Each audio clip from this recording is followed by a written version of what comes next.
Hey, my friend, Adam here. I'm on the north shore of Oahu in Hawaii at the Ritz-Carlton, and I've got a bit of downtime here. The clouds are out, kids are playing at the beach, so I figured I'd use this time to have a little bit of a heart-to-heart with you, share some of the ideas and thoughts and strategies and things that I'm seeing working really well right now, and basically share everything that I can until either the battery on the camera here dies or my wife texts me and asks me where I am. So let's have a chat. So 2025, right? Here we are. We're just diving into the year. Still a lot of it left to come. Recently did a marketing audit, which means that I asked a bunch of people to submit any questions that they had, any marketing that they wanted reviewed, anything like that. And hundreds of people sent in websites and ads and emails and all kinds of different cool things for me to take a look at. Was able to provide some feedback on probably close to a dozen of them, so I'd like to do that again, a lot of fun.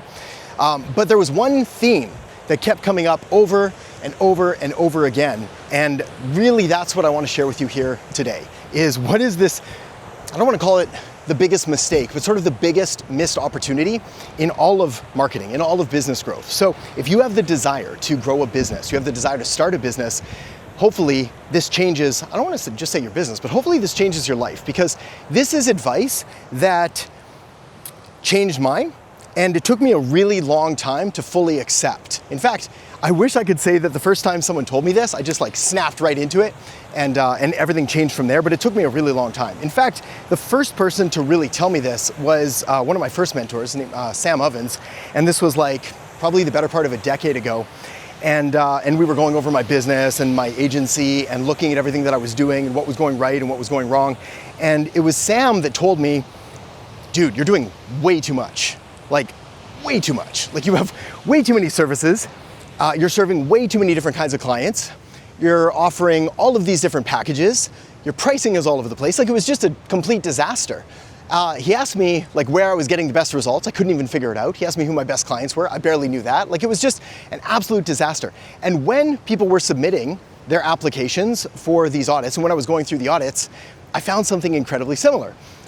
The vast majority, like 90% of the people that submitted in, were doing all of these things. It doesn't matter what kind of business they had, whether they were marketing agencies or consultants, they were branding agencies or web development, whether they were plumbers or had bakeries or were doing e-com or services, like it didn't matter. They were doing all of these things.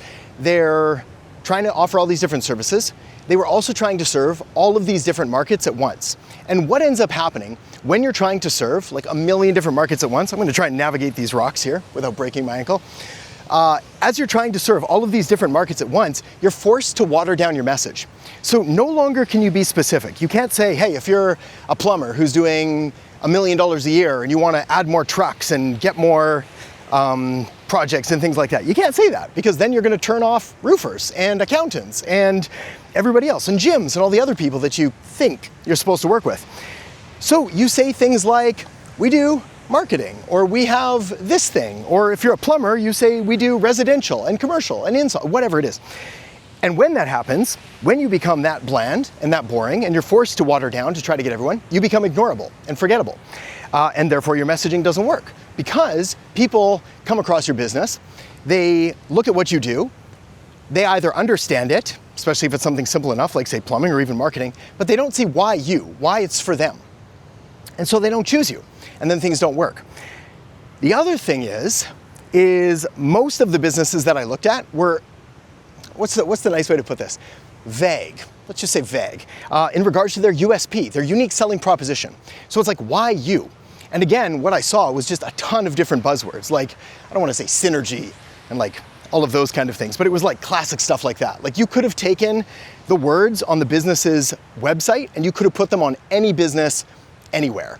So it's like, we strive to provide the utmost, highest level of service, and we pride ourselves on superb customer interaction, like stuff like that. Again, I guess they care. I mean, it's important, but it's kind of a given, right? Especially now. What's not a given is what you do, who you help, and how specifically you help them. So one of the big things that I think I mentioned on the audit, if not, I'll share it with you now, I call it just the clear offer formula. And I promise you, this is incredibly boring, but incredibly profitable. If you don't have this for your business, you're losing money. And how it goes is, we do X for Y so they can Z without W. Let me give you an example. We help X, being the target market, with Y, being the problem that they have, so they can Z, which is the desired outcome, without W, which is something they hate. So for example, if I'm doing, I don't know, a marketing agency that helps doggy daycares get more registrations. Let's see if we can come up with something quick. So it's like, we help doggy daycares with social media video so they can attract more qualified pet owners without wasting all day on ineffective strategies or things that don't work. Again, I'd want to be more specific on ineffective strategies, things that don't work.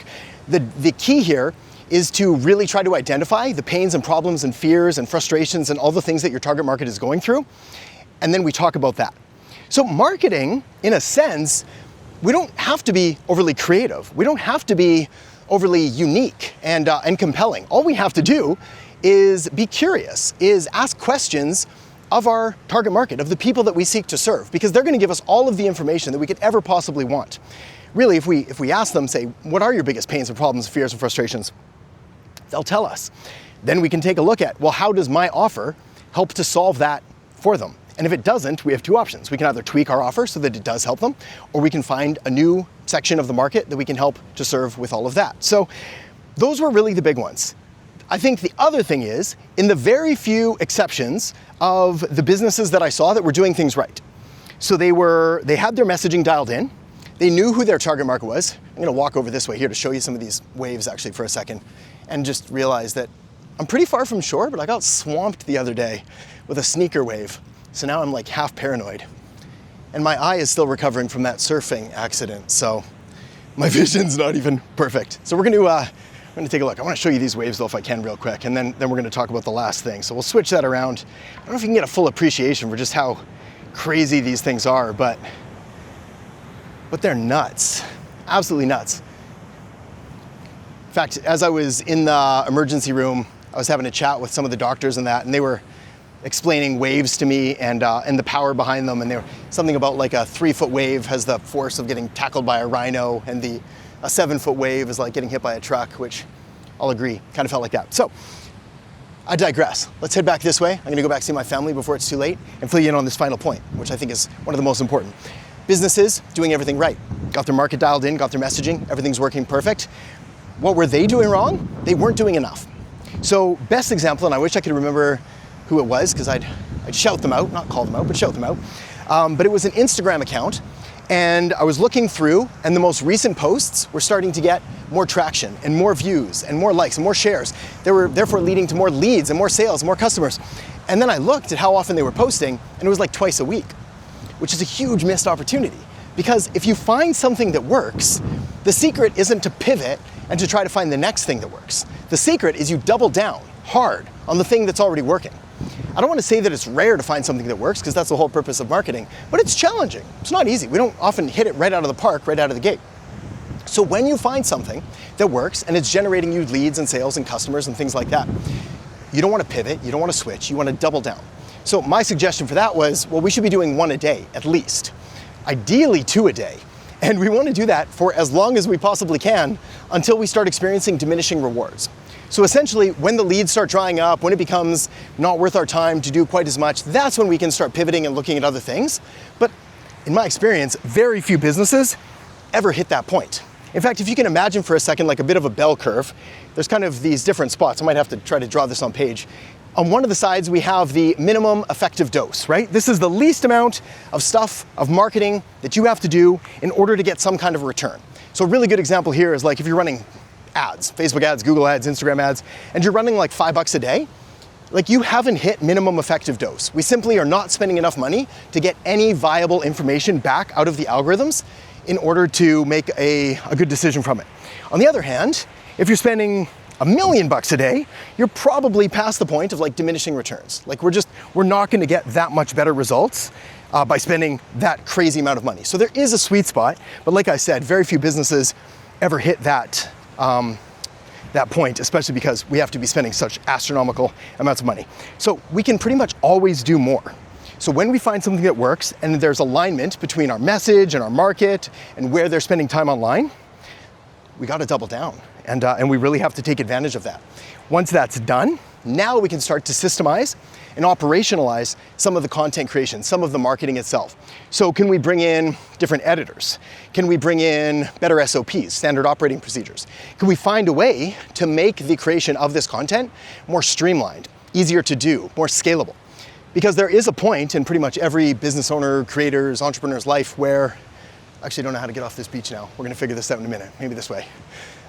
Where you're gonna be strapped for time, right? Like there is a point in working harder. Let's go through these plants, hopefully they're not sharp. There is a point where, hard work is required, but like eventually we just can't work any harder. There's only so many hours in the day where we're able to put that in. So once we've sort of maxed that out and we've done all we can, well, this is where obviously systems and scaling and all that comes into play. Anyway, whole other topic for a whole other video. I'm looking at my camera battery, it looks like it's about to kick out now. So I'm gonna sign off. Keep being awesome, keep doing what you do, keep growing and scaling and learning, helping each other. Appreciate all the kind words about the eye and surgery and surfing accident in the last little bit. Feels like I'm getting better there. I've got the final surgery in a couple days just to take the stitches out of the eyelid, and then we'll be back to full fighting force. So I'll leave that with you and talk to you soon.